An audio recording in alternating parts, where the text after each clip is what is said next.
ساعت 2 بامداد روز 5 آبان 1403 اسرائیل بین 100 تا 140 هواپیمای جنگی و سوخترسان رو در عملیاتی به اسم روزهای پاسخ به سمت ایران فرستاد. این مسیرهای احتمالیه که نیروی هوایی اسرائیل برای رسیدن به حدود 23 هدف در این عملیات 3 ساعته طی کرد. البته این مسیرها ساده به نظر میرسن، اما برنامه‌ریزی پیچیده‌ای مثل محاسبات برای سوختگیری هوایی و هماهنگی حمله‌ها برای عبور از اردن، سوریه و عراق داشتند. ضمن اینکه ادعا میشه که اسرائیل تعدادی از تهدیدهای احتمالی دفاع هوایی در سوریه و عراق رو خنثی کرده تا مسیر امن‌تری داشته باشه. برنامه اسرائیل 3 موج حمله به ایران بود. موج اول سایت‌های دفاعی زمین به هوا، تأسیسات راداری و مقر دفاع هوایی ایران در تهران، ایلام و خوزستان بود.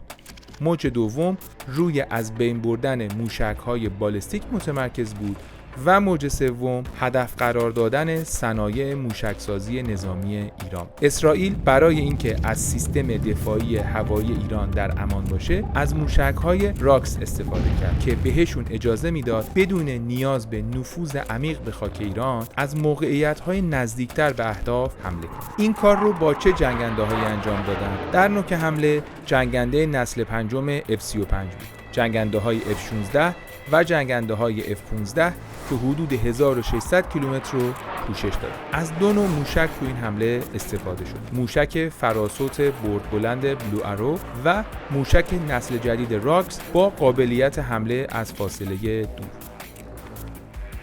همونطور که گفتم، حمله اسرائیل رو میشه به 3 موج مجزا تقسیم کرد.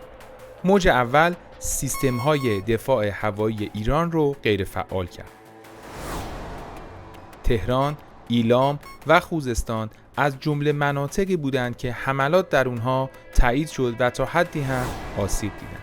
ما البته هنوز تصاویر نهایی ماهواره‌ای از آسیب‌ها رو نداریم. این مراکز اهداف کلیدی بودند مثل سایت‌های موشکی زمین به هوا و تأسیسات راداری که برای تشخیص زودهنگام و دفاع در برابر حملات هوایی حیاتی هستند. ایران این حملات رو که با هدف مختل کردن توانایی کشور برای ردیابی و پاسخ به تهدیدات بعدی بود تایید کرد. موج دوم توانایی‌های موشکی ایران رو هدف قرار داد و روی خنثی‌سازی سیستم‌های موشکی بالستیک و هایپرسونیک متمرکز بود. پهپادهای ارتش اسرائیل همچنین پایگاه مخفی نظامی پارچین رو در حومه تهران هدف قرار دادند که با وجود خنثی شدن چندین پهپاد، یکی از اونها از دفاع هوایی ایران عبور کرد و به پایگاه برخورد کرد. موج سوم هم پادگان‌های نظامی کلیدی و تأسیسات تولید موشکی و لوجستیک نظامی ایران رو هدف قرار داد. این از بخش اول ویدیو که با شبیه سازی 3 بعدی این حمله رو توضیح دادم. از اینجای ویدیو دیگه میریم سراغ مرور عکس‌های ماهواره‌ای. ما هنوز به طور کامل نمیدونیم که چه خسارت‌هایی به مراکز نظامی و امنیتی ایران وارد شد، اما بر اساس تصاویر ماهواره‌ای که روزهای بعد از این حمله منتشر شده میشه حدس زد که تقریباً کجاها تخریب شده. من برای توضیح بخش دوم این ویدیو از یافته‌های بخش درستی سنجی سرویس جهانی BBC استفاده می‌کنم. یکی از اصلی ترین مراکزی که آسیب دیده مجموعه نظامی پارچینه. پارچین یک مرکز بزرگ ساخت و توسعه تسلیحاتیه که در 30 کیلومتری شرق تهران واقع شده. تصاویر ماهواره‌ای نشون میده ساختمان‌های توی این مرکز آسیب دیدن. مقایسه تصویرهای ماهواره‌ای که 19 شهریور 1403 و 6 آبان 1403 گرفته شده نشون میده که حداقل 4 سازه به طور قابل توجهی آسیب دیده. محل بعدی که آسیب دیده پایگاه نظامی خوجیره. این سایت هم حدود 20 کیلومتری شمال غرب پارچین. کارشناس ها میگن اینجا هم یکی از مراکز اصلی ساخت و توسعه موشک های بالستیک در ایران.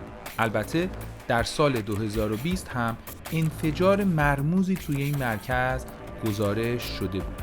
2 تا ساختمون توی این مجموعه به طور جدی آسیب دیدن.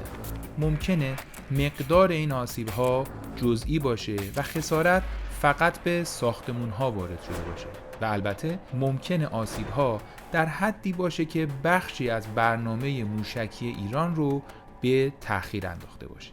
تصاویر ماهواره‌ای بعدی هم مربوط میشه به پایگاه شاهرود، یک سایت نظامی که در استان سمنان واقع شد. تو نزدیکی این محل مرکز فضایی شاهرود واقع شده که ایران سال 2020 از اونجا یک ماهواره نظامی رو به فضا ارسال کرد. کاملا مشخصه که حمله ارتش اسرائیل تا حدی بوده که تونسته پایگاهی رو در شاهرود هم هدف قرار بده. یکی از ادعاهایی که اسرائیل مطرح کرده اما اثباتش سخته، خسارت به سیستم‌های دفاعی ایران. BBC جهانی البته تایید میکنه که به نظر میرسه یک سایت راداری در کوه شاهنخشیر در ایلام آسیب دیده باشه. این بجز ادعاهایی که مقامات اسرائیل مطرح کرد. توجه کنید همونطور که در بخش اول گزارش گفتم، بخشی از رادارهایی که آسیب دیده در سوریه و در عراق بود. اما به غیر از این مراکز نظامی، تصاویر ماهواره‌ای نشون میده که پالایشگاه آبادان هم احتمالاً توی این حمله ها آسیب دیده. خود ایران تایید کرده که به خوزستان هم حمله شده، اما دقیقاً نمیدونیم این خسارتی که به پالایشگاه آبادان وارد شده به خاطر حمله مستقیم بوده یا مثلا برخورد قطعات یا سیستم‌های دفاعی که به اشتباه شلیک کردن و اونها خسارت به وجود آوردن. پالایشگاه نفت آبادان بزرگترین پالایشگاه ایران. مهمه که توجه کنیم توی این شرایط ادعاهای مختلفی از طرف مسئولان ایران، مسئولان اسرائیل، رسانه‌ها و کاربران شبکه‌های اجتماعی مطرح میشه. مهمه که ببینیم این ادعاها بر اساس چه شواهدی دارن مطرح میشن. بازم تاکید میکنم که این اطلاعات و عکس‌ها ممکنه به مرور تکمیل بشه. من لینک های معتبر مربوط به این حمله رو پایین این ویدیو در کانال یوتیوب ژورنال قرار میدم تا شما هم بهشون دسترسی داشته باشید و بهشون مراجعه کنید.